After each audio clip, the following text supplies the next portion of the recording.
என்னோடு கூட இந்த நாள் தியானத்திற்காக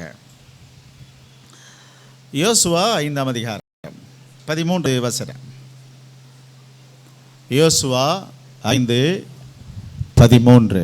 பின்னும் யோசுவா எரிகோவின் வெளியிலிருந்து தன் கண்களை ஏறெடுத்து பார்க்கும்போது, இதோ ஒருவர் அவனுக்கு எதிரே நின்றார். உருவின பட்டயம் அவர் கையில் இருந்தது.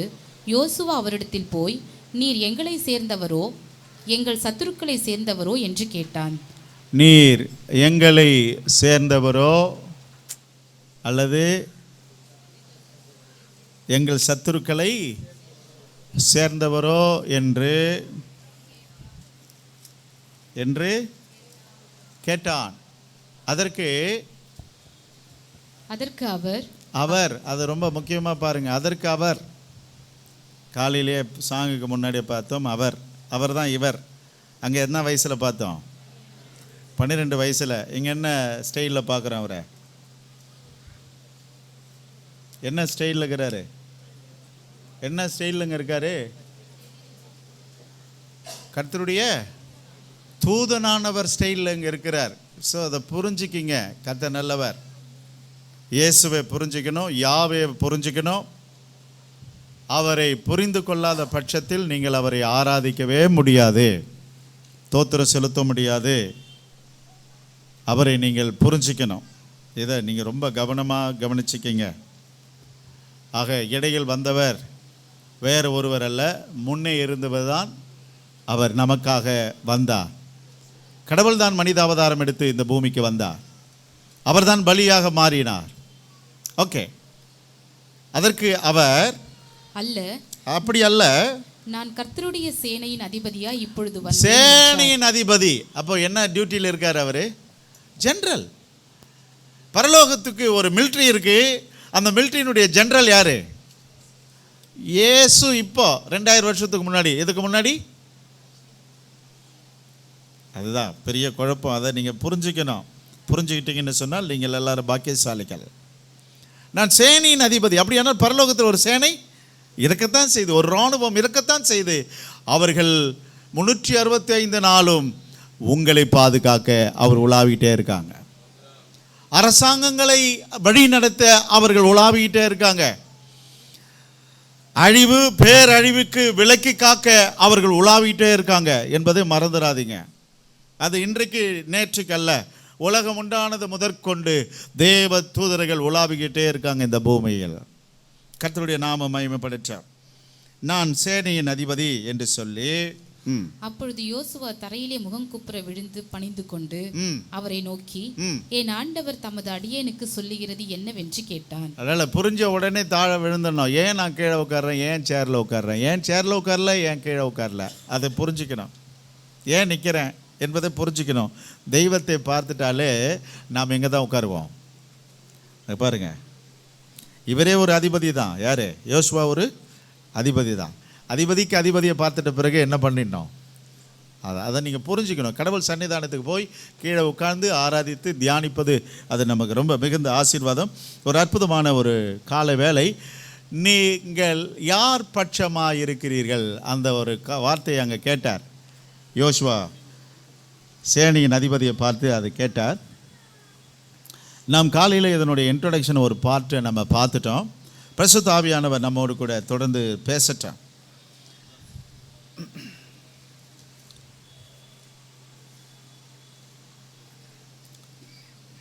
இன்றைக்கு உலகத்தில் இது ஒரு தேர்தல் சமயம்.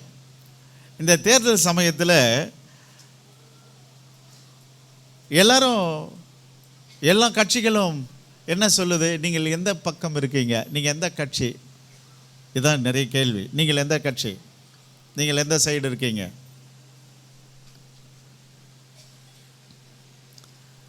சிலர் வெளியரங்கமாகவே கொடி கட்டுவாங்க, சிலர் வெளியரங்கமாகவே கேன்வாஷ் போவாங்க, சிலர் வெளியரங்கமாகவே பேசுவாங்க, நாங்கள் இன்னாருடைய சைடில் நாங்கள் இருக்கிறோம் என்று சொல்லி. இருக்கட்டும். நாம் வேதத்தை தியானிக்கும் பொழுது இப்படி கட்சி சார்பாக பிரிந்து கூட்டங்கள் எல்லாம் பார்க்குறோம். இந்த கட்சி சார்பாக பிரிந்த கூட்டமெல்லாம் குழந்தைகளுடைய தனம். நாம் காலையிலே பார்த்தோம். நீ தாத்தா செல்லமா பாட்டி செல்லமா, அப்பா செல்லமா, அம்மா செல்லமான்னு கேட்பாங்க. அதெல்லாம் குழந்தைகள் தானே. பவுலுடைய சபையிலும் இந்த அனுபவம் இருந்தது. நீ அப்போல்லோவை சார்ந்தவனா, பவுலை சார்ந்தவனா? அப்போல்லோ யார், பவுல் யார்? கர்த்தரே நீர் பாய்ச்சுகிறார் என்று சொல்லுவார். அதனால் இன்றைக்கு நாம் கர்த்தருடைய பாரம், என் பக்கமாய், என் பட்சத்தில் யார் இருக்கீங்க என்பது தான் அவருடைய பாரம். என் பக்கமாய், என் பட்சத்தில் யார் இருக்கீங்க, அவருடைய பாரம். என் பக்கமாக யார் இருக்கீங்க? அவன் போக்கில் இருக்கான். ஒரு அரசியல் தலைவருக்கு பின்னாடி ஒருத்தன் இருக்கிறான். ஒரு சபை பிரிவை சார்ந்து அவங்க அந்த பக்கம் இருக்காங்க. ஆனால் கர்த்தர் கேட்குறது, என் பக்கமாக யார் இருக்கிறீங்க, என் சைடில் யார் இருக்கீங்க, என் சைடில் யார் இருக்கிறீங்க என்பது தான் அவருடைய கேள்வி.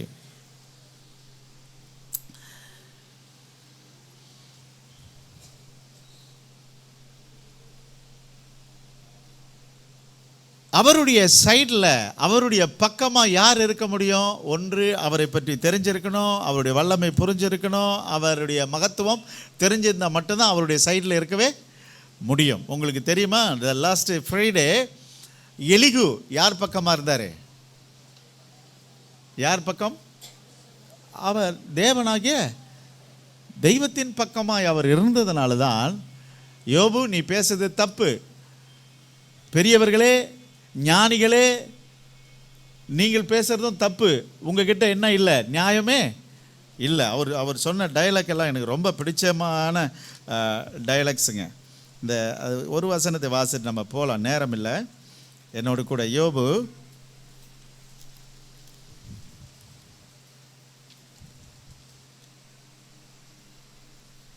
34:9. எப்படி எனில் தேவன் மேல் பிரியம் வைக்கிறது மனுஷனுக்கு பிரயோஜனம் அல்ல என்றாரே. பவுல் யோபு சொல்றாரு, உமையை நேசிப்பேன் நேசிப்பேன்னு பாடுறாங்களே, அதெல்லாம் சும்மா பேச்சுன்னு பேசினாராம். யோபு பேசினார். பிரியம் வைப்பது எந்த பிரயோஜனம் இல்லை. 10வது வசனம், ஆகையால் புத்திமான்களே எனக்கு செவி கொடுங்கள், அக்கிரமும் தேவனுக்கும் அநீதி சர்வ வல்லவருக்கும் மனுஷனுடைய செய்கைக்கு தக்கதை அவனுக்கு சரி கட்டி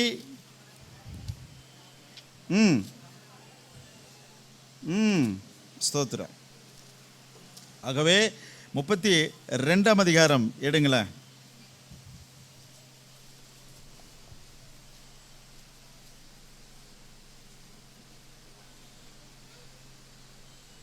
ஏழாவது வசனம், முதியோர் பேசட்டும், வயது சென்றவர்கள் ஞானத்தை அறிவிக்கட்டும் என்றிருந்தேன். ஆனாலும் மனுஷரில் ஒரு ஆவியுண்டு, சர்வ வல்லவருடைய சுவாசமே அவர்களை உணர்வுள்ளவர்களாக்கும். சர்வ வல்லவர்களுடைய சுவாசமே அவர்களை, அதுதான் அவதான் அவங்க சொல்றாங்க மனசாட்சின்றாங்க. அந்த மனசாட்சி தான் கடவுள் அவர்களை உணர்வுள்ளவர்களாக்குறது. இங்கே நம்ம பரிசுத்த ஆவியானவர் என்றோம், அவங்க மனசாட்சின்றாங்க. எப்படியோ 9வது வசனம், பெரியோர் எல்லாம் ஞானிகள் அல்ல, பெரியோர்கள் எல்லாரும் ஞானிகளும் அல்ல, முதியோர் எல்லாம் நீதியை அறிந்தவர்களும் அல்ல, நீதியை அறிந்தவர்களும் அல்ல. அப்படியானால் பெரியவங்க கிட்ட என்ன இருக்கணும்? ஹலோ, 60 வயசுக்கு மேலே உள்ளவங்க கிட்ட என்ன இருக்கணும்? 70 வயசுக்கு மேலே உள்ளவங்க கிட்ட என்ன இருக்கணும்? புரியுதா? அதை அவங்க படித்து வச்சிருப்பாங்க. 70 வயசுக்கு மேலே முதியோர். அவர் அப்படி பேசிட்டு வரும் பொழுது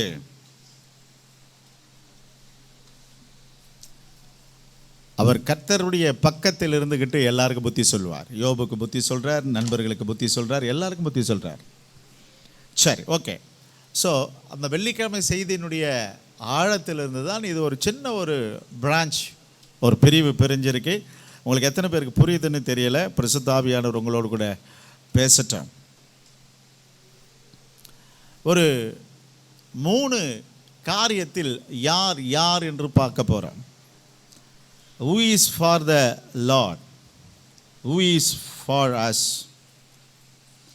Who is for the nation? ஒரு 3 யார் என்று பார்க்க போகிறோம். ஒன்று, கர்த்தருக்காக யார்? Who is for the Lord? யார் கர்த்தருக்காக? கர்த்தருடைய பட்சத்தில் இருப்பது யார்? அவர்களை தேவன் தேடுகிறாரா? யாரை தேடுறாரு? நீங்கள்லாம் தெய்வத்தை தேடுவீங்க, தெய்வம் ஒருவரை தேடுகிறார். எனக்காக யார்? அதுதான் நாம் கடவுளை தேடுறோம். ஆனால் கடவுள் யாரை தேடுறாரு? எனக்காக யார்? நான் திரும்ப திரும்ப சொல்கிறேன், இங்கே பாருங்க, உங்களுடையதை அவர் விரும்பி உங்களுடைய ஆசீர்வதித்து நீங்கள் அவரை கனம் பண்ணுவீங்க என்பது அவருக்கு அது முக்கியமே அல்ல. ஆனால் அவர் ஒன்று தேடுகிறார். குறிப்புக்காக சில வசனங்கள். ஏசாயா 6ஆம் அதிகாரம் 8வது வசனம், எசேக்கியேல் 22:30. குறிப்புக்காக. பின்பு யாரை நான் அனுப்புவேன்?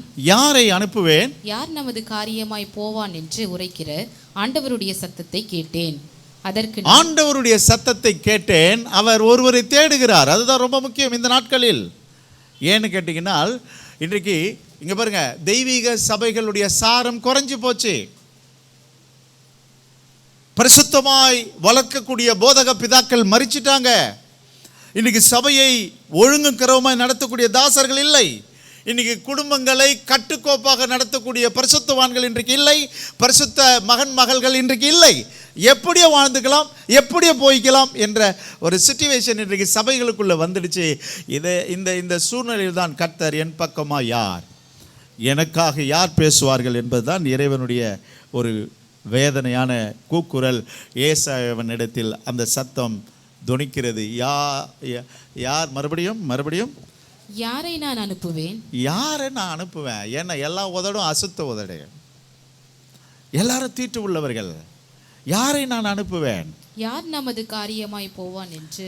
யார் நமது காரியமாய் போவான்? அப்படியானால் அவர் ஒரு யாரை தேடுகிறார். எசேக்கியேல் 22:30. நான் தேசத்தை அழிக்காதபடிக்கு. தேசம் இன்றைக்கு அழிஞ்சிட்டு இருக்கு, தெரியுமா உங்களுக்கு? ஹலோ, 20 வயசு எப்போ தொடுன்னு இருக்காங்க பிள்ளைங்க. ஆனால் அவங்க பின்னாடியே மரணம். இவன் எப்போ அதை தொடுவான், இவன் எப்பொழுது போதைக்கு அடிமையாவான், இவன் எப்பொழுது கத்தி எடுப்பான், இவன் எப்பொழுது மாய்மாலம் பண்ணுவான் என்பதுதான் இன்றைக்கு சமுதாயம் சீர்கட்டு போய் கிடக்குது.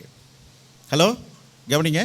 படிக்கிறவர்கள் நல்லவர்கள் ஒரு சிலரே, மற்ற பலர் யார் தான் துன்மார்க்கர்களாக இன்றைக்கு உலகத்தில் இருக்கிறாங்க.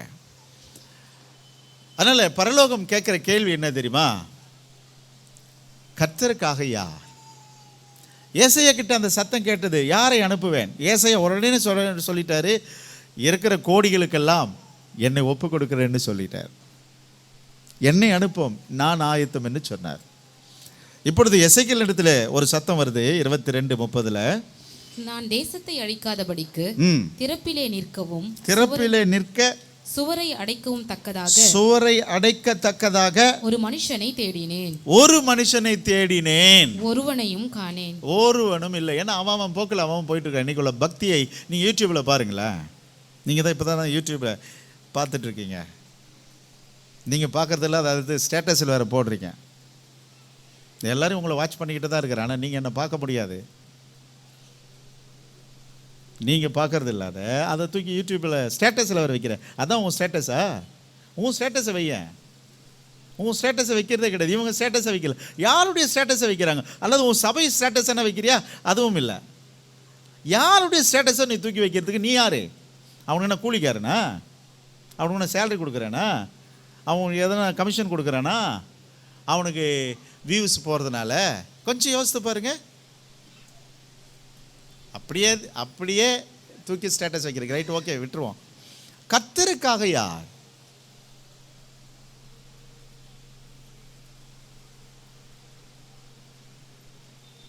யாரை நான் அனுப்புவேன்? ஏசாயாவுக்கு. சுவரை அடைக்கத்தக்க ஒருவனை தேடினேன், ஒருவரும் இல்லை. ஒரு மனுஷனை தேடினேன், ஒருவனும் இல்லை. ஏன்னு கேட்டிங்கன்னா, கள்ள தீர்க்கதரிசிகள் மலிந்து போயிட்டாங்க. பாருங்களேன், எசேக்கியேல் 13ஆம் அதிகாரம் 11வது வசனம். சாரமில்லாத சாந்தை பூசுகிறார்கள், அது இடிந்து விழும் என்று சொல். வெள்ளமாக பெருகுகிற மழை பெய்யும், மகா கல்மழையே நீ சொரிவாய், கொடிய புசல் காற்று அதை பிளக்கும்.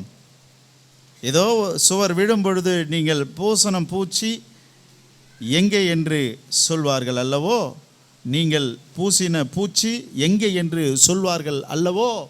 அப்போது இன்றைக்கி எப்படி பூசுகிறாங்க?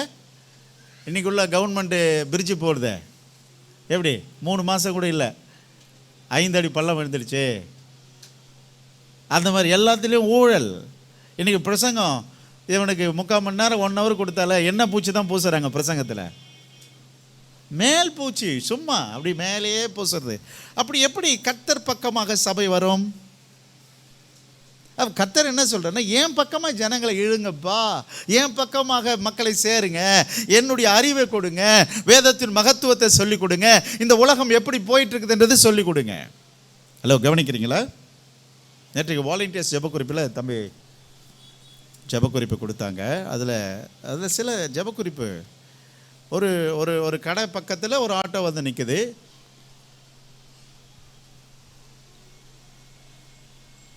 கடைக்காரி சொல்கிறாரு, கொஞ்சம் ஓரமாக நிறுத்துங்க. நிறுத்த முடியாதுன்றான், வாக்குவாதமாகுது. நேராக இறங்கி ஆட்டோவிலேருந்து கத்தி எடுத்துகிட்டு போயிட்டு அந்த கடைக்காரர் தொண்டையை அறுத்துட்டாங்க. ஸ்பாட்லேயே அந்த மனுஷன் போயிட்டான். இதை கண்ட பக்கத்தில் உள்ள ஜனங்கள் ஆட்டோ டிரைவரை அடித்து அங்கேயே சாவடிச்சிட்டாங்க. ஸ்பாட்லேயே 2 சாவு. யோசிப்பார், இதெல்லாம் இந்த ஊரில் தான் நடக்குது. நீ எங்கே பார்த்தாலும் வாலிப பிள்ளைங்களுடைய போஸ்டர் பாருங்களேன், கண்ணீர் அஞ்சலி, மரணம், அகால மரணம். யார் எதுக்கு சபைக்கு வரோம்? அவரோடு கூட இன்னும் கொஞ்சம் அவருடைய பாரத்தை கற்று அறிய.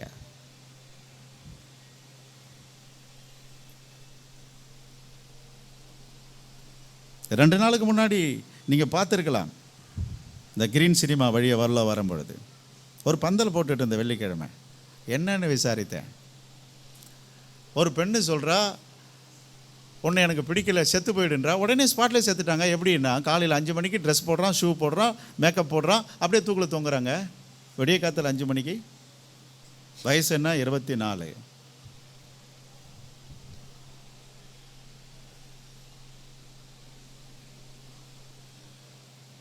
மறுநாள் அதே ஃப்ரெண்டு அதே போல் இவர் 5 மணிக்கு கல்யாணம் ஆகி 1 வருஷத்தில் 2 வருஷம் ஆகுதுன்னு நினைக்கிறேன், ஒரு குழந்தை 2 மாதம் 3 மாதம் ஆகுது. அதே அவன் ஃப்ரெண்டு என்ன பண்ணுறான், அதே போல் ஷூவெல்லாம் ட்ரெஸ் எல்லாம் போட்டார், அவரே காலையில் 5 மணிக்கு தூக்கில் தொங்குறான். தேடுகிறார், தேசம் அழிகிறது, அதை தடுத்து நிறுத்த ஆட்கள் இன்றைக்கு இல்லை. நாம் சுயம்போகிகளாக அவன் வந்து அவன் வேலையை அவன் பார்க்குறோம். கர்த்தர் சொல்கிறார், என் பட்சமாய் யார்? நாளை காலையில் எல்லாம் வேலைக்கு ஓட போகிறோம், நம்ம குடும்பத்தை பார்க்குறோம். ஆனால் இன்றைக்கு கர்த்தருடைய சத்தத்துக்கு செவி கொடுப்பது யார்? யாத்திரா 32:26.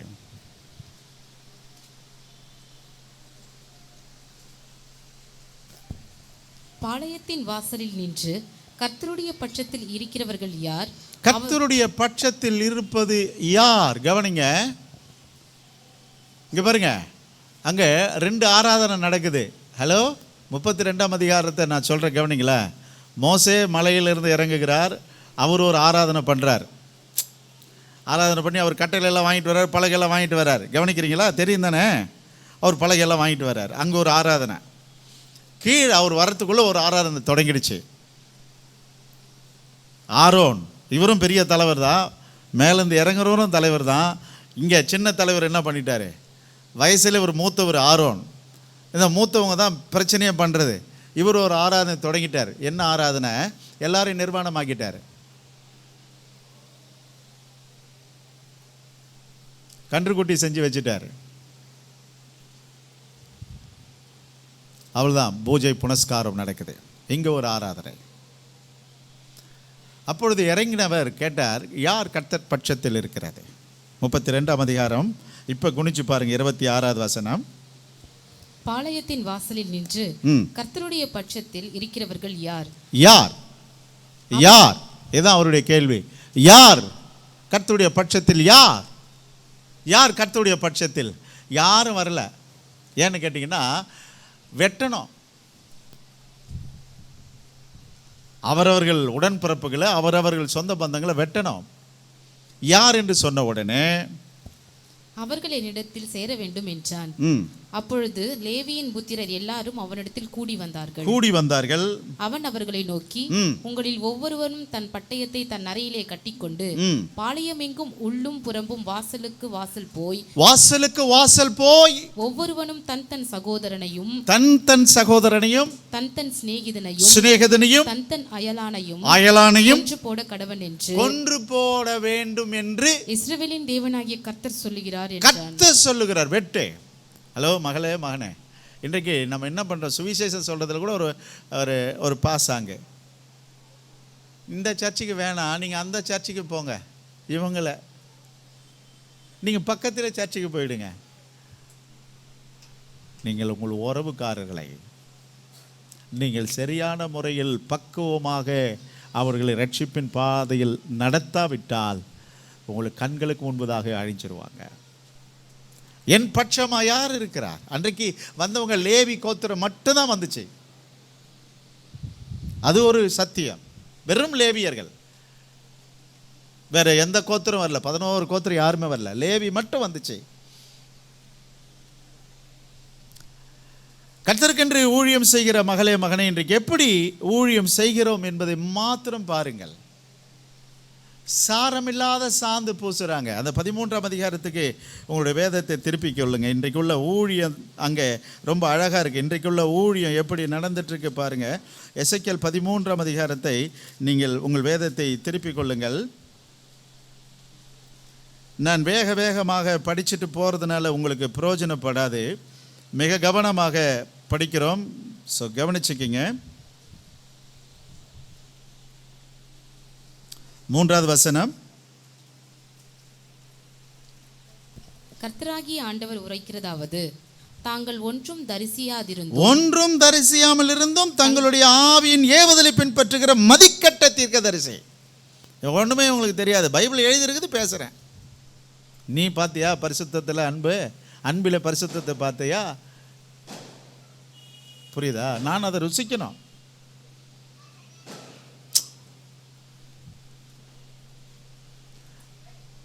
அப்போ நான் எதை பேச நினைக்கிறேனோ அல்லது எதை பேச விரும்புகிறேனோ அதை நான் முதலாவது என்ன பண்ணணும்? தீர்க்கமாக பிராக்டிஸ் பண்ணணும். நாம் வைத்திருக்கிற வேதம் உண்மையுள்ள வேதம். ஊழியர்களுக்கு மிக கவனமாய் தொடர்ந்து 3வது வசனம் வாசித்துட்டோமா? இப்போ என்னோடு கூட 6வது வசனம். கர்த்தர் தங்களை அனுப்பாதிருந்தும் அனுப்பல, கர்த்தர் உரைத்தார் என்று சொல்லி, ஆனால் கர்த்தர் பேசுகிறார் என்று சொல்றாங்க. கர்த்தர் அனுப்பல, ஆனால் உங்க வாயில் என்ன வருது? கர்த்தர் அனுப்புகிறார் என்று சொல்லி அவர்கள் அபத்தத்தையும் பொய்க்குறியையும் தரிசித்து காரியத்தை நிர்வாகம் பண்ணலாம் என்று நம்பிக்கையா இருக்கிறார்கள். ஸ்தோத்திரம். இன்னைக்கு சென்னையில் மலிஞ்சு போச்சுங்க சர்ச்சஸ். ஏன் பாடுறோம், எதுக்கு பாடுறோம்? இப்படி பாடுறதுனால கர்த்தர் பிரியமா? இது ஆராதனையா? இல்லையா? அவன் டப்பாங்குத்து ஆடுறான், நானும் டப்பாங்குத்து ஆடுறேன். அவன் முடிய இது வரைக்கும் வளர்த்துக்கிறான், நானும் வளர்க்குறேன். அந்த அம்மா இப்படி பண்ணுது, நானும் இப்படி பண்ணுறேன். எல்லாரும் பார்த்து தான் செய்கிறாங்களோடைய கர்த்தர் என்னிடத்தில் என்ன விரும்புகிறார் என்றதை பார்க்கறதே கிடையாது. அவங்க நகை கழட்டிட்டாங்க, நான் கழட்டிட்டேன். அவங்க போட்டுட்டு இருக்கிறாங்க, நான் போடுறேன். ஆனால் கர்த்தர் பட்சத்தில் யார் என்பது இன்றைக்கு இல்லை. தொடர்ந்து 8வது வசனம். ஆகையால் கர்த்தராகிய ஆண்டவர் உரைக்கிறது என்னவென்றால், நீங்கள் அபத்தமானதை சொல்லி பொய்யானதை தரிசிக்கிறபடியினால் இதோ நான் உங்களுக்கு விரோதமானவர் என்று கர்த்தராகிய ஆண்டவர் கர்த்தரே இன்றைக்குள்ள ஊழியத்துக்கு விரோதமா இருக்கிறார். அதை நீங்க பார்த்துட்டு இருக்கிறீங்க. இப்போ உள்ள மீடியாவில் இருக்கிறதுனால தெரியுது. இப்படிப்பட்ட ஊழியர்களுக்கு யாரே விரோதமா இருக்கிறாரு? கர்த்தரே விரோதமா இருக்கிறார். அதெல்லாம் சீக்கிரம் க்ளோஸ் ஆகிடும். அது நாட்கள் நீடிக்காது. அது வருங்காலத்தை பார்க்காது. அந்த ஊழியங்கள் எல்லாம் அந்த ஊழியர்கள் பார்க்க மாட்டாங்க. அது ஒரு குறிப்பிட்ட காலம் வரைக்கும் பிரகாசமாக இருக்குது, அதுக்கப்புறம் மறைஞ்சிடும். மகளே, மகனே, என்னோட கூட தொடர்ந்து 10வது வசனம். சமாதானம் இல்லாதிருந்தும் சமாதானம் என்று சொல்லி அவர்கள் என் ஜனத்தை மோசம் போக்குகிறார். இன்றைக்குள்ள ஊழியம் அப்படிதான் இருக்கு. மோசம் போக்குகிறார்கள். ஒருவன் மண் சுவரை வைக்கிறான், இதோ மற்றவர்கள் சாரமில்லாத சாந்தை அதற்கு பூசுகிறார்கள். கவனிச்சிங்களா? ஒருவர் விதைக்கிறார், ஒருவர் நீர் பாய்ச்சுகிறார், விளைய செய்வதோ கர்த்தர். அதனால ஒருத்தர் என்ன பண்றாரு, மண் சுவர் வைக்கிறார், இன்னொருவர் மேல என்ன பண்றார், பூச்சி வேலை செய்கிறார். கர்த்தருடைய நாமம் மகிமைப்படட்டும். பயங்கரமா இருக்கு, பயமா இருக்கு. கர்த்தர் பட்சமாயா? அதனாலதான் சங்கீதக்காரன் இந்த சம்பவத்தில் சங்கீதக்காரன் மோசையை பற்றி எழுதுவார். 106ஆம் சங்கீதம் 23வது வசனம். ஆகையால் அவர்களை நாசம் பண்ணுவேன் என்றார். அந்த சமயத்தில் கர்த்தர் மோசே கிட்ட சொன்னார், நான் அவர்களை நாசம் பண்ணுவேன். அப்பொழுது அவரால் தெரிந்து கொள்ளப்பட்ட மோசே அவர்களை அழிக்காதபடி அவருடைய உக்கிரத்தை ஆற்றும் பொருட்டு அவருக்கு முன்பாக திறப்பின் வாயிலே நின்றான். அவருடையவன் என்று சொன்னால் இப்படி கையை உயர்த்தி ஜனங்களுக்காக நிற்பார். அதனால மகனே, இன்றைக்கு உங்களுடைய ஊழியம், இன்றைக்கு உங்களுடைய ஆவிக்குரிய வாழ்க்கையில் நான் யார் பக்கம் இருக்கிறேன் என்பதை மட்டும் பாருங்க. இன்றைக்கு தேசம் போகிற சூழ்நிலை பாருங்கள். எங்கும் நீதி இல்லை, எல்லா இடத்திலும் அநியாயம். எங்கும் சமாதானம் இல்லை, எல்லா இடத்திலும் வேதனை. இன்றைக்கு தேசம் மகா குழப்பமான சூழ்நிலை போயிட்டு இருக்குது. இந்த குழப்பத்தை போக்க இன்றைக்கு கர்த்தர் பட்சத்தில் இருக்கிற சில மோசேக்கள் வேண்டும் என்று கர்த்தர் விரும்புகிறார். எத்தனை பேர் சொல்றீங்க? ஹலோ சபையை, இன்றைக்கு ஒரு மோசே இல்லை, இன்றைக்கு அவர் ரத்தத்தால் கழுவப்பட்ட முழு சபையும் மோசே தான். என்ன சத்தமே இல்லை? எனக்கு ஆச்சரியமா இருந்தது இந்த செய்தியை அவர் எனக்கு கொடுக்கும் பொழுது.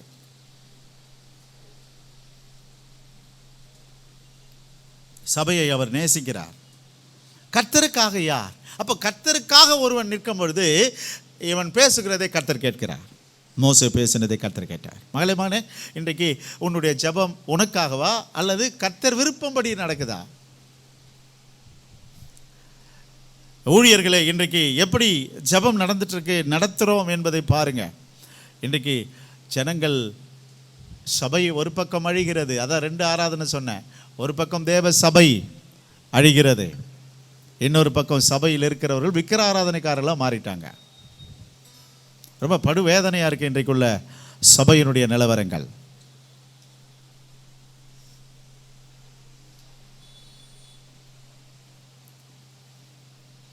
எல்லாம் தான் தோன்றிகளா மாறியாச்சு. எல்லாரும் ஊழியம் செய்யலாம், ஆனால் கர்த்தர் என்ன சொல்ல வராரு, என்ன உன்னை கொண்டு என்ன செய்யணும் என்றதுதான் இன்றைக்கு தெளிவில்லாத ஒரு ஊழியங்களா இன்றைக்கு இருக்கு. ஓகே, ஒரு விஷயத்தை நாம் பார்த்திருக்கிறோம். த செகண்ட் திங், யாத்திராவும் 17ஆம் அதிகாரம் 9வது வசனம்.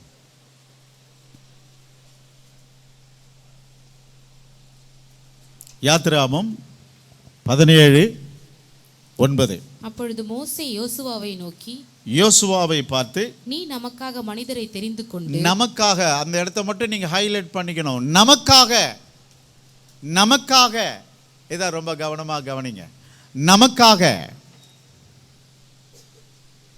நமக்காக ஒரு மனிதனை தெரிந்து கொண்டு புறப்பட்டு அமலேக்கோட யுத்தம் பண்ணு. இப்போ கர்த்தருக்காக யார் என்ற கேள்வி வரும்பொழுது இங்கே பாருங்களேன், கர்த்தருக்காக யார் என்று வரும்பொழுது அங்கே என்ன இருக்கு என்று கேட்டிங்கன்னா, கர்த்தருடைய ஆலோசனை கேட்கிறவன் தான் அவன். இந்த செகண்ட் பார்ட்டில் வரோம். நமக்காகனா அது எதுவும் பேச சேமாக தான் இருக்கும், ஒரே பேஸில் தான் இருக்கிற மாதிரி தெரியும். ஆனால் ஒரு வித்தியாசம், இங்கே யுத்தம் பண்ணணுங்க. முதல் யுத்தம் அமலேக்கியரோடு கூட நடக்குது. எகிப்திலேருந்து வெளியே வராங்க, யுத்தம் நடக்குது. இதை பற்றி நிறைய பேசியிருக்கிறோம், நிறைய தியானிச்சிருக்கிறோம், நிறைய கேட்டிருக்கிறோம். கவனிங்க, இப்பொழுது வெளியிலேருந்து வர தேசத்திலிருந்து வெளியே இவர்கள் பரதேசிகளாக நாடோடிகளாக வந்துட்டு இருக்காங்க. இவங்ககிட்ட யுத்த களவாட பொருட்கள் ஒன்றுமே இல்லை. இவங்ககிட்ட யுத்த பொருட்கள் எதுவுமே கிடையாது, எந்த இன்ஸ்ட்ருமெண்ட்டும் கிடையாது, இவங்ககிட்ட எந்த வெப்பனும் கிடையாது. ஆனால் ஒரே ஒரு வெப்பன் இருக்கு, ஜெபம். பாருங்க, நமக்காக நீ நமக்காக மனிதரை தெரிந்து கொண்டு நமக்காக. அப்போ ஒரு கூட்டம் கர்த்தருக்காக, மறு கூட்டம் நமக்காக. என் ஜனம், என் மக்கள், என் சபை, என் சபையார், என் ஜனம் நமக்காக கூட்டத்தை தெரிந்து கொண்டு. அதனால அந்த ரெண்டு காட்சி இருக்கு பாருங்களேன். ஒரு காட்சி இங்கே யுத்தத்தில் போராடுற ஒரு காட்சியை பார்க்குறோம். தொடர்ந்து நீங்கள் அங்கே வாசித்துட்டே வாங்க. கீழே வாசித்தீங்கன்னு சொன்னால் யுத்தம் தொடங்கிடுச்சு. யுத்தம் தொடங்கின உடனே மோசே என்ன பண்ணுறாருங்க? கைகளை உயர்த்துறாரு. தொடர்ந்து படிக்கலாம். மோசே தன் கையை ஏறெடுத்திருக்கையில் இஸ்ரவேலர் மேற்கொண்டார்கள். அவன் தன் கையை தாழ விடுகையில் அமலேக்கு மேற்கொண்டான். இங்க பாருங்க, கொண்டான் அப்படின்னா யார்? அவன் சாத்தான். அப்படின்னா குடும்பங்களுக்கு விரோதமாய் போராடுறது யாரு? சாத்தான். அப்ப சாத்தானை மேற்கொள்றதுக்கு உன்னால முடியாது. உன்னோடு கூட பரிசுத்த ஆவியானவர், உன்னோடு கூட தேவனுடைய சத்தியம், தேவனுடைய வசனம், இதெல்லாம் இருந்தால் மட்டும்தான் சாத்தானை மேற்கொள்ள முடியும். அப்படிலாம் மேற்கொள்ளவே முடியாது. மாம்சத்தில் சாத்தானை மேற்கொள்ள முடியாது. ஒரு ஃபார்மாலிட்டிஸ், ஒரு கிறிஸ்தவ வாழ்க்கை வாழ்ந்துக்கலாம், ஒரு மேம்போக்கான ஒரு கிறிஸ்தவ வாழ்க்கை வாழலாம், ஆனால் ஆழமான ஒரு கிறிஸ்தவ வாழ்க்கை வாழ முடியாது. இப்போ நான் பேசுகிறதே உங்களுக்கு ஒரு ட்ரையாக தெரியும், அதை பற்றி நான் கவலைப்படுறது இல்லை. ஆனால் பேசி தான் ஆகணும் என்பது கர்த்தருடைய சத்தம்.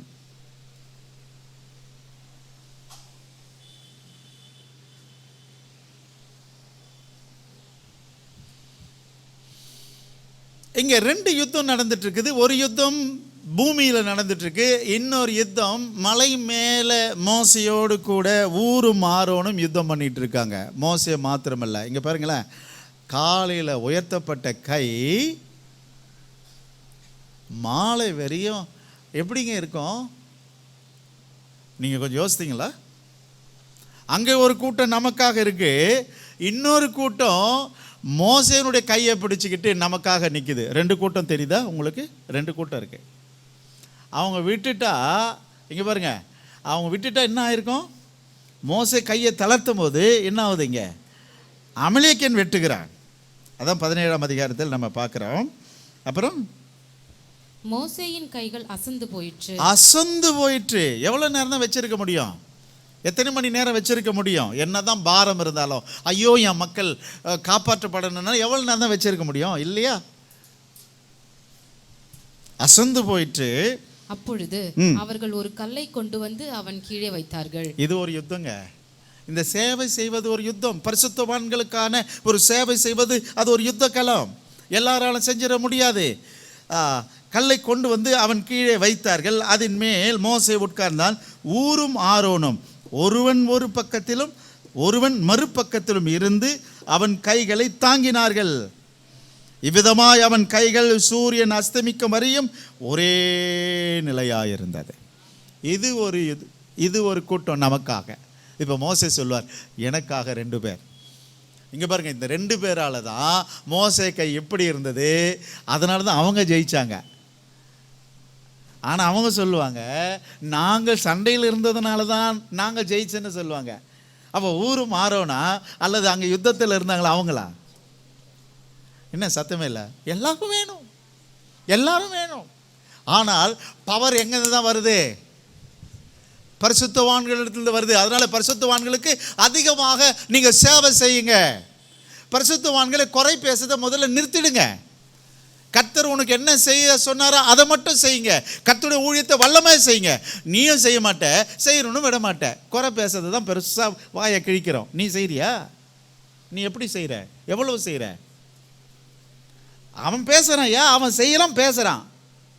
எசேக்கியேல் 13ஆம் அதிகாரத்தில் பார்க்குறோம், அவர் செய்கிறாரு.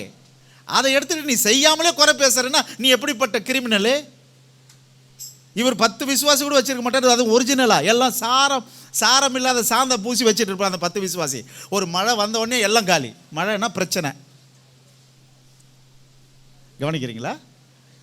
ஒரு குடும்பத்தில் ஒரு பிரச்சனை வந்தோடனே, என்ன பிரதர் ஒன்றும் இல்லை, கொஞ்சம் சொறி, அதனால் நான் வரல. ஒரு சொரிக்கே வரல சர்ச்சுக்கு. என்னையா எல்லாம் வச்சுட்டு இருக்கிறதெல்லாம் பரட்டத்தலை. இவர் வாய் மட்டும் பறக்குது, உறக்க பிறக்குது, மற்றவங்களை குறை பேசுறதில்ல. எதுக்கு? இதுவா ஊழியம்? நீ எவ்வளவு ஊழியம் செய்யற கர்த்தருக்காக? உன் மூலம் எவ்வளவு ஆத்துமாக்கள் அறுவடை செய்யப்படுது? செஞ்சு முடிச்சுட்டு சொல்லு இந்த மாதிரி ஊழியத்தை செய்யணும். நீயும் செய்யல, செய்யறவனும் குறை பேசுற. நீங்க செய்யுங்க, உங்க பாட்டு நீங்க பாருங்க பிரதர். மற்றவங்களை நீ குறை பேசாத. 2 பேர் இருக்கிறாங்க, ஒன்று யுத்த களத்தில் நிற்குது, இன்னொன்று யுத்த களத்துக்காக பரிந்து பேசுகிற கூட்டம் ஒன்று இருக்கு. நீங்க எந்த கூட்டத்தில் இருக்கிறீங்க? ஒன்று போ அல்லது அனுப்பு. தாங்கி பிடிக்கிறதும் கஷ்டம்தான், யுத்தம் பண்றதும் கஷ்டம்தான். சேம் பவர் தான். அங்கே ஒரு தலைவன் யுத்த களத்தில் நின்றுகிட்டு வெட்டுகிறான், வெட்டுக்காயம் படுகிறான். இங்கே கையை தூக்கிக்கிட்டு நிற்கிறான். இதுவும் யுத்தம் தான். வெயில், கடும் வெயில், வனாந்தரம், பாலைவனம், எல்லாம் கஷ்டம்தான். மகளே மான, நமக்காக யார்? சபையே, இன்றைக்கு சபைக்காக யார்? எத்தனை பேர் நீங்க சபைக்காக உபவாசம் இருக்கிறோம்? எத்தனை பேர் சபைக்காக தனிப்பட்ட முறையில் உங்க குடும்பத்தில் ஜெபம் பண்றீங்க? ஐயோ, சபை வளர்ச்சிக்காக, சபை டெவலப் பண்ணணும், சபையினுடைய ஆத்துமா அறுவடை செய்யணும், இன்னும் சபை வளர்வதற்கு, இன்னும் சபை பெருகுவதற்கு, இன்னும் சபையில் ஆத்துமா வளர்ச்சி பெறணும், இன்னும் ஆன்மீக வாழ்க்கையில் அவள் வளரணும், இன்னும் கிருபை வரங்கள் வேணும், இன்னும் ஆவியின் நிறைவு வேணும், இன்னும் அவர்கள் அந்நிய பாஷையோடு கூட இன்னும் ஊழியத்தில் மேம்படணும்னு எத்தனை பேர் ஃபாஸ்டிங் இதை ஜெபிக்கிறோம்? கை தூக்க முடியுமா? தூக்க சொல்ல மாட்டேன்.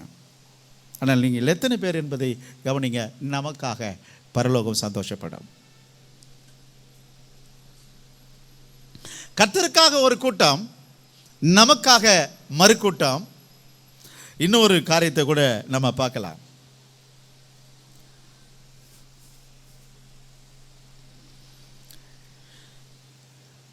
இந்த 3வது காரியத்துக்கு போகிறதுக்கு முன்னாடி இங்கே பாருங்களேன், பரலோகத்தில் ஒரு பெரிய டிஸ்கஷன் நடந்தது. நல்லா கவனிக்கிறீங்கன்னு நினைக்கிறேன். அந்த டிஸ்கஷன் என்னன்னா, இந்த உலகத்தில் யார் மனுக்குலத்தின் மீட்புக்காக பலியாவது? பலின்னா தெரியுமா உங்களுக்கு? நரபலி. அந்த நரபலியாவது யார்? பரலோகத்தில் இதுக்கு முன்னாடி யாரெல்லாம் போயிருக்காங்க? மோசே போயிருக்காரு, யோனாக்கு போயிருக்காரு. இவங்களெல்லாம் வச்சுக்கிட்டு பரலோக சங்கம் கேட்குது, யார் அட பேசும்பொழுது யாருமே இல்லை, யாருமே முன் வரல பலியாவதற்கு. இந்த காட்சியை யோவான் பார்க்கிறார். தம்பி,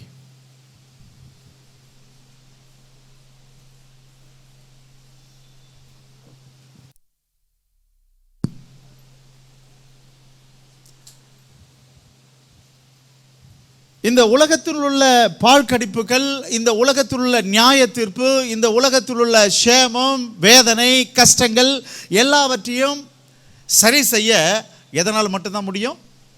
பலியினால் தான் முடியும். இன்றைக்கு உங்களுக்கு எத்தனை பேருக்கு இந்த உலக பலியை பற்றி தெரியணும்னு தெரியல, நரபலியை பற்றி. அந்த நரபலியினால எல்லாத்தையும் ஜெயிச்சுக்கலாம் என்பதுதான் உலக சாஸ்திரம் சொல்லுது. அப்படியானால் உலகத்தின் மீட்பு, உலகத்தின் நியாய தீர்ப்பு, உலகத்தில் உள்ள சாபத்தை போக்குவது எதனால? அந்த பலியினால. யாரும் இல்லை. யோவான் 5ஆம் அதிகாரம், வெளிப்படுத்துகிற விசேஷம் 5ஆம் அதிகாரம் 1 வசனத்திலிருந்து மிக கவனமாக வாசிக்க கேட்கலாம். எல்லாரும் திறந்துக்குங்க. வெளிப்படுத்துகிற விசேஷம், அந்த காட்சி அங்கே இருக்கு. அந்த பரலோகத்தில் அந்த வேதனையான அந்த காட்சி. அன்றியும் உள்ளும் புறம்பும் எழுதப்பட்டு 7 முத்திரைகளால் முத்திரிக்கப்பட்டிருந்த ஒரு புஸ்தகத்தை சிங்காசனத்தின் மேல் வீற்றிருக்கிறவருடைய வலதுகரத்திலே. பரலோகத்தின் ரகசியத்தை வெளிப்படுத்துவதற்கு ஒரு பலி தேவைப்படுது. யார் அந்த பலி? பரலோகத்தில் கேட்குது.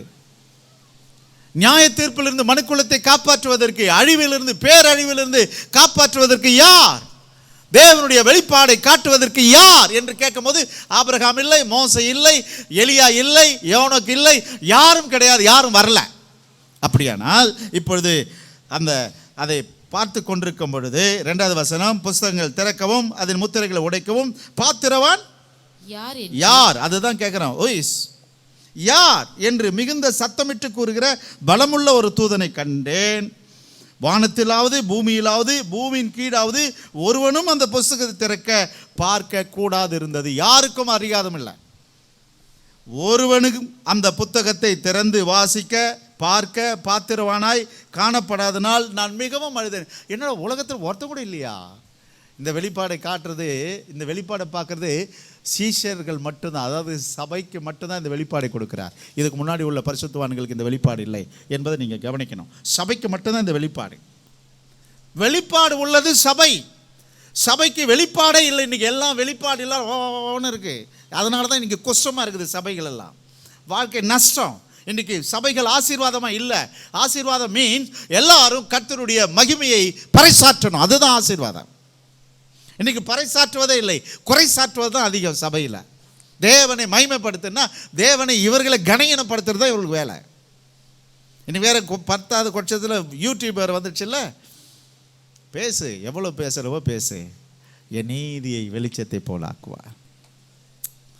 ஓகே மகளே மகனே, அதில் மிக முக்கியமாய் நம்ம கவனிக்க வேண்டியது, நான் அழுதேன். 5வது வசனம். அப்பொழுது மூப்பர்களில் ஒருவன் என்னை பார்த்து, நீ அழாதே, இதோ யூதா கோத்திரத்து சிங்கமும் தாவீது வேறுமானவர் புஸ்தகத்தை திறக்க 7 முத்திரைகளை உடைக்க ஜெயம் கொண்டிருக்கிறார்.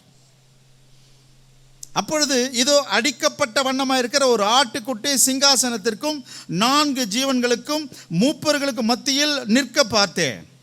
அது 7 கொம்புகளையும் 7 கண்களையும் உடையதாக இருந்தது. அந்த கண்கள் பூமி எங்கும் அனுப்பப்படுகிற தேவனுடைய 7 ஆவிகளா. அப்படியானால் எத்தனை கண்டம் இருக்கு தெரியுதா உங்களுக்கு? அவருடைய கண்கள் உலாவிட்டே இருக்கு உலகம் முழுவதும். நீங்கள் வெறும் சிங்கலாக அந்த 3 எழுத்தை பிடிச்சி வச்சுக்க ஏசுன்னு உலகம் முழுசும் சுற்றிட்டு இருக்க அந்த கண்கள் உலகம் முழுவதும் உலாவி கொண்டு வருகிறது. உலகம் முழுவதும் பார்த்து கொண்டு வருகிறது, விசாரிக்கிறது. மகளே மகனே, இங்கே பாருங்க, இந்த புஸ்தகத்தை வாங்க, பார்க்க, திறக்க உரிமை அந்த நரபலிக்கு மட்டும்தான் உண்டு. இயேசுவை எப்படி கொன்றார்கள்? அவர் சாகலை, கொன்றார்கள். இயேசு கிறிஸ்து மரித்தார். அது இயற்கை மரணம் அல்ல, அவரை அடித்து கொன்றார்கள். நரபலி என்றது அதானே, அடித்து கொன்றார்கள், அவரை கொலை செய்தார்கள். அதனால் இயேசு கிறிஸ்து பலியானார் என்று தான் சொல்லணும். இயேசு கிறிஸ்து மரித்தார்னு சொல்லாதீங்க. என்ன ஆனார்? யாருக்காக? யாருக்காக நரபலி? இயேசு உனக்காக நரபலி ஆனதுனால நீ எந்த பலியும் கொடுக்காதீங்க. எந்த சடங்காச்சாரம் செய்ய வேண்டிய அவசியமே இல்லை. எலுமிச்சம்பழம் பரிகாரம், பூசணிக்காய் பரிகாரம், அமாவாசை பரிகாரம், கீர்த்திகை பரிகாரம், பௌர்ணமி பரிகாரம், மாவலி அமாவாசை மரித்தவர்களுடைய பரிகாரம், யாருக்கு எந்த பரிகாரம் செய்ய வேண்டாம். இந்த பலி வந்து எல்லாவற்றையும் முடித்தா. ஹல்லேலூயா. கர்த்தருடைய நாம மகிமைப்படட்டும். அதில் மிக முக்கியமாக 10வது வசனம், அந்த பலி வந்ததுனால இன்றைக்கு சபை எப்படி இருக்கு பாருங்களேன். எங்கள் தேவனுக்கு முன்பாக எங்களை ராஜாக்களும் நாங்கள் பூமியிலே ஃபியூச்சர் டென்ஸு அரசாளுவோம். அவர் இரத்தத்தால் சரியான முறையில், அவர் பலியில் சரியான முறையில் நாம் இணைந்திருப்போம். ஆனால் அரசாளுவது நிச்சயம். அப்படி இல்லை என்றால் உன்னுடைய பக்தி வீண், நீங்கள் சபையில் வந்திருப்பது வீண், நீங்கள் எடுத்த ஞானஸ்நான வீண். இப்படி இருக்கக்கூடாது மக்களே. எதிர்கால நிச்சயம் உண்டு. அப்படியானால் நமக்காக யார் தேர்ந்தெடுப்போம்? பரலோகம் அன்றைக்கு எதிர்பார்த்தது எல்லாரையும், ஆனால் யாரும் வரல. அடிக்கப்பட்ட வண்ணமாக இருக்கிற ஆட்டுக்குட்டியானவர் உனக்காக எனக்காக பலியானார். Praise the Lord. நான் சத்தமே இல்லை. டைம் தெரியுமா? 10:10. இன்னொரு 10 நிமிஷம் தான் நான் பேச போகிறேன். எவ்வளோ வேகமாக நேரம் போது பாருங்க. யார் அவர் பட்சத்தில்? அப்படியானால் நமக்காக அன்றைக்கு மோசே பார்த்தோம், யோசுவா பார்த்தோம், அதெல்லாம் பார்த்தோம். ஆனால் இன்றைக்கு நமக்காக யார் சொல்லுங்களா? நமக்காக யார்? ஆன்சர் எடுத்து முடிச்சிருக்கிறேன். நமக்காக யார்? Who is for us? நமக்காக யார்? நமக்காக மனுஷனை தெரிந்தெடுன்னு அன்னைக்கு மோசே சொன்னார்ல. யோசுவா யுத்த மனுஷர்களை எடுத்துட்டு போனாரு. மோசேக்காக நான் 2 பேர், யோசுவாவுக்காக ஒரு கூட்டம். ஆனால் சர்வ பூமிக்காக யார்? யார் தம்பி? யார் சொல்லுங்க? அவர்தான் இயேசு. ஆபிரகாம் கிட்ட ஒரு வார்த்தை சொன்னார்ல, உன் பேரை, அதுதான் இயேசு. அல்லேலூயா. உன் பேரை, ஆபிரகாம் பேர் இல்லைங்க, அது இயேசு. உன் பேரை பெருமைப்படுத்துவேன். ஆபிரகாம் பேரை சொன்ன பேய் ஓடாது, இயேசு பேரை சொன்னதான் பேய் ஓடும். இயேசு பேரை சொன்னதான் கடன் பிரச்சனை மாறும். இயேசு பேரை சொல்லு, உன்னுடைய இருள் மாறும். உன் பேரை அங்க இருக்காது, ஒன்னோடு ஒன்று அப்படியே அப்படியே லிங்க் லிங்க் லிங்க். ஆதாமிலிருந்து கடைசி வரைக்கும் ஒன்றோடு ஒன்று பின்னி கிடக்கு. அது எங்கள் கண்ணுக்கு தெரியுது. அது எப்படின்னா, அன்றைக்கு அப்சலோம் போயிட்டு அந்த அவருடைய தலை அந்த பின்னலான முட்செடியில் மாட்டிகிட்டு இருக்கு. அந்த மாதிரி வசனங்கள் எப்படி இருக்கு, ஒன்றோடு ஒன்றோடு பின்னி இருக்கு. இந்த பசல் கேம் ஆடும் பாருங்களேன் பசங்க, அந்த மாதிரி இருக்கு. அதை சில பிள்ளைங்க என்ன பண்ணுறாங்க, அழகாக சஃபல் பண்ணிடுறாங்க, கரெக்டாக பண்ணி கொடுத்துருதுங்க. அந்த மாதிரி இந்த வசனம் புரிஞ்சிடுச்சுன்னு சொன்னால், இப்போ பாருங்களேன், நம்ம அங்கே பார்த்து இங்கே பார்த்து நமக்காக இப்போ யார் பிஸ்டோஸ், நமக்காக யார், இயேசு. பலி தெரிஞ்சிடுச்சு அவங்களுக்கு, நமக்காக யார், இயேசு. ஸ்தோத்திரம். நமக்காக யார், இயேசு. நமக்காக யுத்தம் பண்ணினது யார், பிசாசோடு, இந்த உலகத்தின் ஆவிகளோடு, மரணத்தோடு, பாவ சாபத்தோடு, நஷ்டங்களோடு, இருளின் ஆவிகளோடு போராடினது யார்? நமக்காக கையை தூக்கி சிலுவையில் மாண்டது யார்? நமக்காக மறுபடியும் உயிர் தெழுந்து வந்தது யார்? நமக்காக இப்பொழுது பரிந்து பேசிக் கொண்டிருக்கிறது யார்? ஆக யோசுவா, மோசே, ஊரும் ஆரோனும் ஒரே சிங்கிள் பர்சனில் வந்துட்டாங்களா? யார் அது? இது புரிஞ்சால் நீங்கள் சபைக்காக நீங்கள் இருப்பீர்கள். அல்லேலூயா. உங்களுக்கு புரியுதா இல்லையா இந்த ஆழம்? இது புரிந்தால் நீங்கள் பாக்கியசாலிகள். அவர்தான் பலியான ஈஸ்வரன். அதனால தான் அவரை பார்த்து தான் சொல்ல, கபாலி ஈஸ்வரன், எனக்காக காவான பலியான ஈஸ்வரன், காபாலி. நீ போய் லீ லீ லீன்னு சொல்லலாம், நீ பாஷை பேச, லீ லீ லீ லீ லீ லீ கபாலி. எனக்காக கா காவு பா பலி ஈஸ்வரன், கபாலி ஈஸ்வரன். உறக்கமாய் சொல்லுங்கள், நமக்காக ஒருவர் மரித்திருக்கிறார் என்ற சுவிசேஷத்தை சொல்லு. வாரத்தில் ஒரு நாள் இந்த சண்டே நான் சொல்லுவேன். அதில் உங்களுடைய சுயமான வேலை செய்யாத, ஊர் பயணம் வச்சுக்காதீங்க, பர்ச்சஸ் வச்சுக்காதீங்க. உலகத்தாரோடு சேர்ந்து நீங்களும் பேக்கை மாட்டுவீங்கிறனால் பேக் அறுக்கப்படும், உன் டயர் பஞ்சர் ஆகும். ஊர் பிரயாணத்தை சண்டேவில் வைக்காது. அது கர்த்தருடைய நாள். அந்த நாள் ஊழியம் செய், அந்த நாள் சும்மா இருக்காத, அந்த நாள் ஓய்ந்திரு, அல்லாவிட்டால் ஊழியத்தை செய். உன்னுடைய சுயமான காரியத்தை செஞ்சு நஷ்டம் அடையாதீங்க. நஷ்டமடைந்தவர்கள் ஏராளம். இந்த நாள் யாருடைய நாள்? உங்களுக்கு வெட்கம் உண்டாக திரும்ப திரும்ப சொல்கிறேன், செவ்வாய்க்கிழமை வெள்ளிக்கிழமை பற்றி உங்களுக்கு தெரியுமா? அது பக்தி நாள். அதில் அவர்கள் பேங்க்கில் பணம் போட மாட்டாங்க, பணம் எடுக்க மாட்டாங்க. அந்த 2 நாளில் பேங்க்கெல்லாம் காலியாக இருக்கும். அதனால் செவ்வாய்க்கிழமை வெள்ளிக்கிழமை தான் போவேன் நான் பேங்க்குக்கு, ஃப்ரீயாக இருக்கும். எந்த காரியத்தையும் செய்ய மாட்டாங்க, பஸ்ஸு ஃப்ரீயாக இருக்கும். அதனால் ட்ராவல் நீங்கள் ஏரோப்ளேன் புக் பண்ணுறீங்களா, வெள்ளிக்கிழமை செவ்வாய்க்கிழமை புக் பண்ணுங்கள், சீப்பாக இருக்கும்.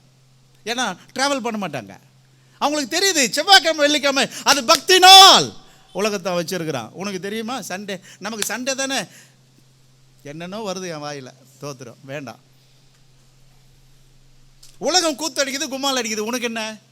நீ ஒரு பேண்டை மாற்றின்னு கூத்தடி, கும்மால் அடி, சுவிசேஷம் சொல்லு, ட்ராக்ஸ் கொடுங்க, டான்ஸ் ஆடு, பாட்டு பாடு. இதை விட சந்தோஷம் என்ன இருக்குது? என்னத்தை கற்றுக்குறோம், எதை கற்றுக்கொள்ளுகிறோம்? யோசித்து பாருங்களேன். ஐயா, எதனா ஒரு ஆசீர்வாதமான வாக்கு உண்டா? ஆசீர்வாதமே இயேசு தானே. இயேசு வந்துட்ட பிறகு உனக்கு என்ன ஆசீர்வாதம் வேண்டாம், என்ன வாக்கு தத்த வேண்டாம்? அவர் செய்ய முடியாததை இந்த உலகத்தில் என்ன இருக்குது? எல்லாவற்றையும் அவர் செய்து முடித்தார். இயேசு கிறிஸ்து கடைசியில் எல்லாம் என் வேலை முடிந்தது இந்த உலகத்தில், இனிமேல் எந்த கொம்பனும் வந்து செய்ய முடியாது. எந்த பேச்சாளனோ, எந்த ஞானியோ, எந்த வித்வானோ இந்த உலகத்தில் வரவும் முடியாது, வந்து செய்யவும் முடியாது. அத்தனையும் அவர் செய்து முடித்தார். முடிந்ததுன்னாரு.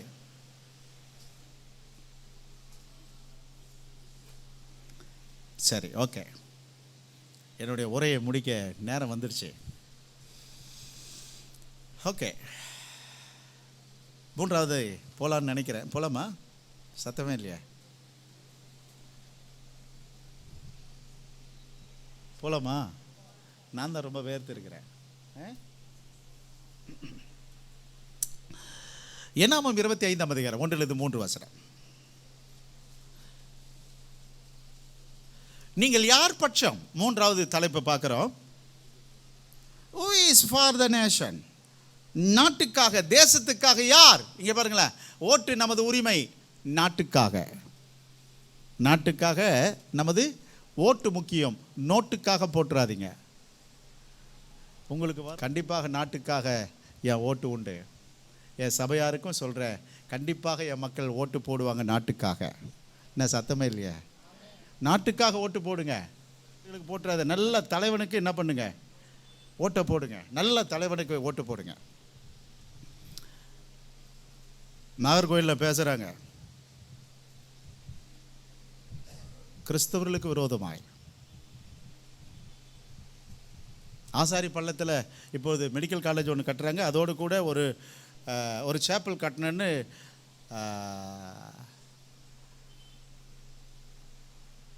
ஜீவோ வந்திருக்கு. உடனே அவங்க சொல்கிறாங்க, நீ கட்டிடுவியா சேப்பல்? செப்பல் கடை கூட வைக்க முடியாதுன்னு சொல்கிறான். நாங்கள் தான் வருவோம் கன்னியாகுமரிக்கு, நாகர்கோயிலுக்கு. நீ எப்படி கட்டிடுற பார்ப்போம். அதனால் கொஞ்சம் பார்த்து செய்யுங்க உங்கள் ஓட்டெல்லாம். மதவாதிகளுக்கு போட்டுறாத. நான் தான் சொல்கிறேனே, நீதி இல்லை, அநியாயம்தான். ஆனால் நீதியை பறைசாற்ற நாம் இருக்கிறோம். நீதிக்காக நீதி வேந்தனாகிய இயேசு கிறிஸ்துவை பறைசாற்ற நாம் இருக்கிறோம். நம் தேசம் அழிக்காதபடிக்கு நாம் திறப்பில் நிற்க நாம் இருக்கிறோம். 25:1 இஸ்ரவேல் சித்தீமிலே தங்கி இருக்கையில். உங்களுக்கு தெரியுமா, அங்கே ஒரு யூதாஸ் இருக்கிறான், காட்டி கொடுத்த யூதாஸ். இஸ்ரேல் புத்திரர்களை காட்டி கொடுத்த பழைய ஏற்பாடு யூதாஸ் யார்? டக்குன்னு சொல்லிடணும். யார் அது? ஓகே, பீலையாம். பழைய ஏற்பாடு யூதாஸ்னா டக்குன்னு சொல்லிடுங்க. அது யார்? பீலையாம். காட்டி கொடுத்தவன் தன் நாட்டு மக்களை. கவனிங்க, இங்கே பாருங்க, என் நாட்டு மக்கள் எதில் பலவீனமானவர்கள் கண்டு அறிஞ்சு வச்சிருக்கான் பிசாசு. இங்கே பாருங்க, 7 கண்ணுடையவன் சொன்னால் பிசாசு சொல்லு 1000 கண்ணுடையவன். தெரியுமா தெரியாதா? நம்முடைய தலைவனுக்கு எத்தனை கண்ணு? அதனால பிசாசு சொல்லுது எத்தனை கண்ணுடையவள்? 1000 கண்ணுடையவள். அதனால தான் வைனா 1000 தூணுன்றான். எத்தனை ஒன்னாலும் வச்சுக்க. ஹலோ, பிசாசு ரொம்ப. அதனால மெயின்டைன் பண்ணுங்க உங்களுடைய பரிசுத்தத்தை. அன்பிலே என்ன இருக்கட்டும், மெயின்டைன் பண்ணுங்க பரிசுத்தத்தை. டக் டக். யார் அது? உங்கள் பலகீனமெல்லாம் வந்து தட்டிக்கிட்டே இருக்கும் உன்னை. அது யார் பலகீனம்? உங்கள் அப்பா பலகீனம், உங்கள் அம்மா பலகீனம், அங்கிள் பலகீனம், எல்லாம். உங்கள் பழைய ஏற்பாடு பரிசுத்தவான்கள் இருக்காங்க. யாருது? உங்கள் தாத்தா பாட்டி, அவங்களாம் பழைய ஏற்பாடு பரிசுத்தம். அவங்களாம் வந்து என்ன பண்ணுவாங்க? தட்டுவாங்க. கனவுல தட்டுவாங்க, உணர்வில் தட்டுவாங்க, எல்லாத்திலும் வந்து தட்டுவாங்க. கதவே திறக்காத. ஏன்னா நீங்கள் பரிசுத்தவான். காலையில் நைட்டியும் தூங்கும்போது எழுந்திருக்கும் போது வந்து தட்டுவாங்க. திறக்காத. ஏன்னா அதுதான் பாவிகளினுடைய சத்தம். ஓகே, பரிசுத்த ஆவியானவர் நம்மோடு கூட பேசட்டும். என்னோட கூட இப்பொழுது 25:1-13 வரையும் பார்க்குறாங்க. அதில் நீங்கள் பார்த்தீங்கன்னு சொன்னால், சீத்தீமில் அவங்க இருக்கும் பொழுது ஒரு பெரிய திருவிழா. அந்த திருவிழாவில் இங்கே பாருங்களேன், திருவிழா என்று சொன்னாலே வேசித்தனம் பண்ண வேண்டும். அந்த நாள்லேருந்து இந்நாள் வரைக்கும் நீங்கள் கோயில்களுக்கு போங்க, கோயில்களில் உள்ள சிலைகளெல்லாம் எப்படி இருக்கும்? அரை நிர்வாணம் அங்கே தான் இருக்கும். ஏன்னு கேள்வி கேளு, உங்களுக்கு தெரியாது. திருவிழானால் என்ன இருக்கணும் அங்கே? ஏனால் அது விழாவில் அது ஒன்று, உங்களுக்கு தெரியாது. அதான் இதெல்லாம் எங்கேருந்து வந்தது? இங்கேருந்து வந்துச்சு.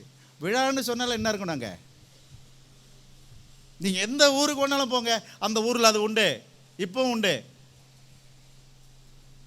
நீ கும்பமேளாவுக்கு போனாலும் உண்டு, நீ பெரியபாளையத்துக்கு பவானி அம்மன் கிட்ட போனாலும் உண்டு, நீ காஞ்சிபுரம் காமாட்சி அம்மனுக்கு போனாலும் உண்டு. எங்கள் அம்மனுங்கெல்லாம் தெரியும் எனக்கு.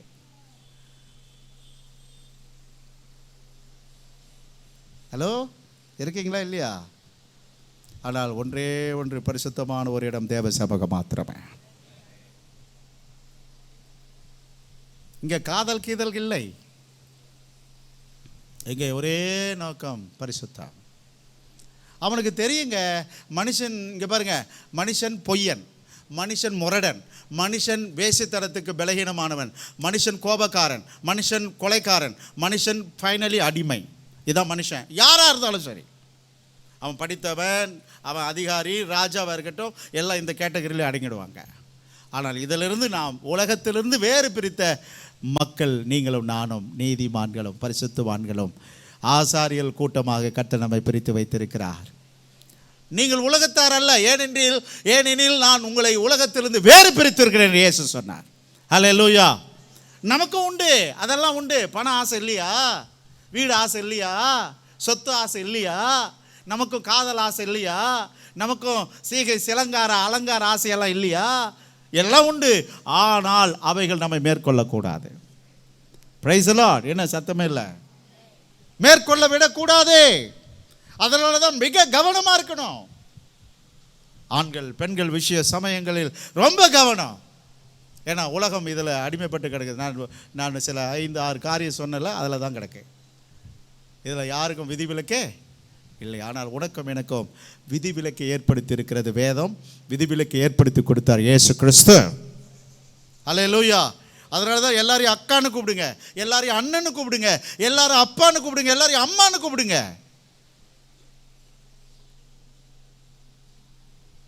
தங்கச்சின்னு கூப்பிடுங்க, சிஸ்டர்ன்னெல்லாம் கூப்பிடாதீங்க. தமிழில் கூப்பிடுங்க. தங்கச்சி, அக்கா, அண்ணன், தம்பி, 4 வார்த்தை தான். அப்பா, அம்மா ஒரு 6 வார்த்தை போட்டுங்க. அவ்வளோதான், போச்சு, முடிஞ்சது. உணர்வோடு கூட இருங்க.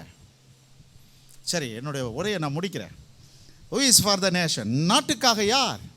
இப்போது அந்த திருவிழாவுக்கு அழைப்பு விடுறாங்க. நம்ம ஆளுங்க என்ன சொல்லுது, காஞ்சி போன புல்லை கூட விட மாட்டான்ற நிலையில் இருக்கிறாங்க. இவர்கள் அந்த 13 வசனம் வரை வாசிக்கினால் நிலைமை படுமோசம். என்ன எடுத்துட்டிங்களா? 25ஆம் அதிகாரம் எடுத்துட்டிங்களா? எடுத்துட்டீங்க.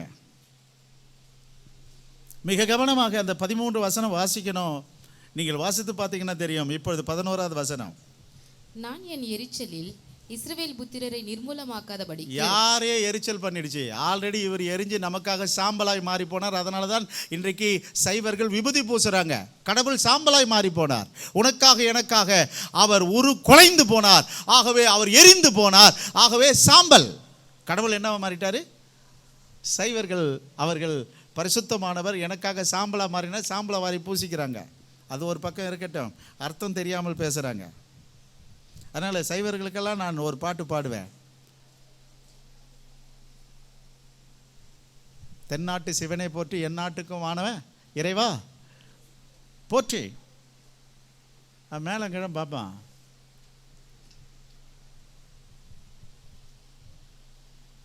சரி, கவனிங்க. அவர்கள் அர்த்தம் தெரியாமல் செய்கிறார்கள், நாம் அர்த்தம் தெரிந்து பேசுகிறோம். என்னோடு கூட அந்த 11வது வசனம் வாசிங்க திரும்ப ஒரு முறை. நான் என் எரிச்சலில் இஸ்ரவேல் புத்திரரை நிர்மூலமாக்காதபடிக்கு ஆசாரியனாகிய ஆரோன் குமாரனான எலியாசாரின் மகன் பினகாஸ். எல்லாரும் யாரு தான் பாருங்களேன், கடவுள் பக்கமாக இருக்கிறது எல்லாரும் யார் தான்? இந்த லேவி கோத்திரம் ஆசாரியர்கள். அதனால தான் அன்றைக்கு ரத்தம் சிந்தி உங்களை என்ன மாற்றிட்டாரு? ஆசாரியர்களாய் மாற்றிட்டார். நீங்கள் எத்தனை பேர் அவர் பக்கமாக இருக்கிறீங்க? பரிசுத்தவான்களை கர்த்தர் மாற்றி இருக்கிறார். மகளே மகனே, பரிசுத்தமாக இருங்க. தொடர்ந்து பினகாஸ் என் நிமித்தம் அவர்கள் நடுவில் பக்தி. இங்கே பாருங்களா, என் நிமித்தம் பக்தி வைராக்கியம், கர்த்தர் நிமித்தம் பக்தி வைராக்கியம். இங்கே பாருங்களா, ஆமாம், சண்டேனா அவங்கள கூப்பிடாதீங்க, அவங்க கடவுள் பிள்ளை, அப்படி பேர் எடுங்க. என் நிமித்தம் அவர் சொல்றார், என் நிமித்தம். நீங்கள் எத்தனை பேர் சொல்றீங்க என் நிமித்தம்? வெள்ளி சனி ஞாயிறு என்ன வெளியே யாரும் கூப்பிட முடியாது. மேக்சிமம் 99.9. என் நிமித்தம் அவர் சந்தோஷப்பட வேண்டும். என் நிமித்தம் பக்தி வைராக்கியம் பாராட்டினபடியால் இஸ்ரவேல் புத்திரர் மேல் உண்டான என் உக்கிரத்தை திருப்பினான். உக்கிரகத்தை திருப்புறான். நாட்டுக்காக இருக்கக்கூடிய அந்த உக்கிரகத்தையே ஒருவன் திருப்பினான். யார் அவன்? இங்கே பினகாஸ். ஆனால் அந்த ஒருவன் யார்? இயேசு கிறிஸ்து. ஹல்லேலூயா. அங்கே அந்த திருவிழாவில் வேசித்தனம் பண்ணி கொண்டிருக்கிறவனை மண்ணோடு மண்ணாக குத்தி கொன்று போட்டாக. ஆனால் இங்கே பாருங்களேன், நீங்களும் நானும் வாழும்படிக்கு தன் கைகளையும் கால்களையும் குத்து ஒப்பு கொடுத்தார். புரியுதுங்களா உங்களுக்கு நற்செய்தி? சுவிசேஷம் உங்களுக்கு புரியுதுங்களா? குத்து ஒப்பு கொடுத்தார். அங்கே குத்தி போட்டதனால் உக்கிரகம் மாறினது, இங்கே குத்தப்பட்டதனால் இங்கே உக்கிரகம் மாறினது. புரியுதா இல்லையா? இது தெரிஞ்ச பிறகு அந்த குத்தப்பட்டவர் எவ்வளோ நாள் நாமே மறைச்சு வச்சுக்கிறது? பைபிள் எடுத்துன்னு போகிறத கூட இன்னைக்கு வைக்கும் நிறைய பேருக்கு. ஏன்?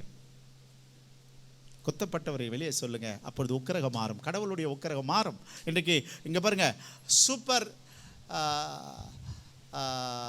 எல்லனோ என்று சொல்லப்படுகிற அதிகபட்ச வெப்பம் இந்த வருஷத்துலேருந்து அடுத்த வருஷம் வரையும் இருக்கும். அந்த வெப்பம் அதிகமான வெப்பம்.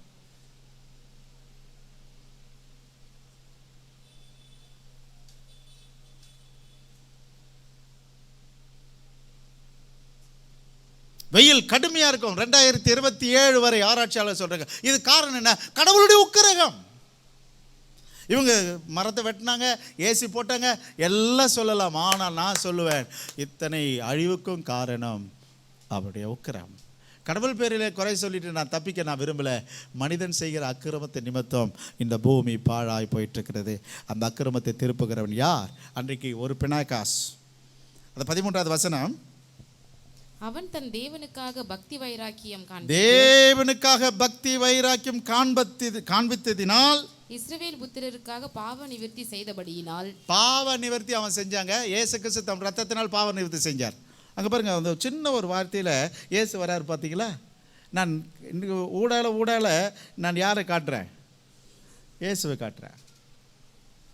ஓகே, பாவ நிவர்த்தி செய்தபடினால் அவனுக்கு பின்பு அவன் சந்ததிக்கும் நித்திய ஆசாரிய பட்டத்திற்குரிய உடன்படிக்கை உண்டாயிருக்கும் என்று சொல்லி. ஹல்லேலூயா, ஸ்தோத்திரம். நீங்கள் யார் பட்சம்? கர்த்தர் பட்சமா இருப்பீர்களானால் கர்த்தருடைய ஆசீர்வாதம் எல்லாம் உங்களுடையது.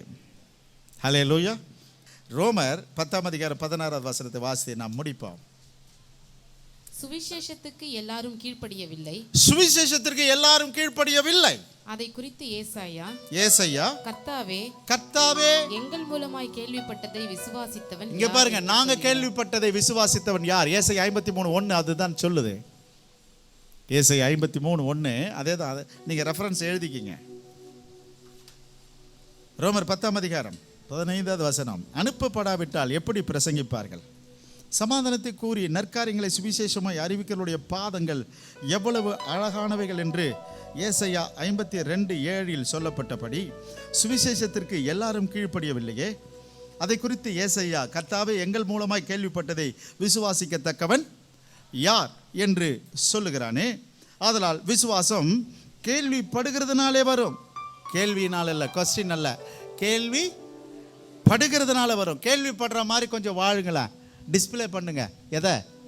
ஹலோ, எதை டிஸ்பிளே பண்ணுங்க? உங்களுடைய லைஃபை டிஸ்பிளே பண்ணுங்க. உங்கள் வீட்டு கூட்டத்தை கொஞ்சம் டிஸ்பிளே பண்ணுங்க. சரியா? சினிமா பாட்டு போடாதீங்க உங்கள் வீட்டு கூட்டங்களில், கொஞ்சம் டிஸ்பிளே பண்ணுங்க. அரசியல் தலைவர்கள் டிஸ்பிளே பண்ணுறாங்க, உங்களை டிஸ்பிளே பண்ணுங்க. இங்கே பாருங்க, சில தலையில் டிஸ்பிளே பண்ணுறாங்க தான் யார் என்று, ட்ரெஸ் கோடில் டிஸ்பிளே பண்ணுறாங்க. நாம் சுவிசேஷத்தை டிஸ்பிளே பண்ணுவோம். Praise the Lord. பாருங்க தொடர்ந்து எத்தனை வசனம் வாசித்தோம்? 17. விசுவாசம் கேள்விப்படுகிறதுனால வரும். கேள்வி தேவனுடைய வசனத்தினால வரும். எப்படி கேள்விப்பட முடியும்? வசனத்தினால் தானே கேள்விப்பட முடியும்.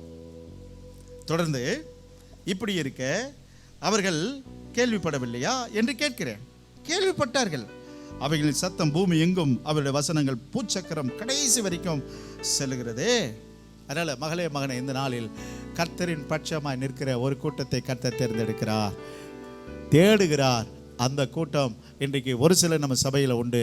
ஆனால் இன்னும் ஒரு சிலரை நான் தேடுகிறேன் என்று கர்த்தர் சொல்லுகிறார். யார் அந்த ஒரு சிலர்? யார் என்பதுதான் கர்த்தர் உடைய கேள்வி. நீங்கள் யாருடைய பட்சம்? யார் பட்சம்? வாலிபனே, தம்பி, நீங்கள் யார் பட்சம்? நீங்கள் யாருக்கு ஓட்டு போடுவீங்கன்னெல்லாம் கேட்கல.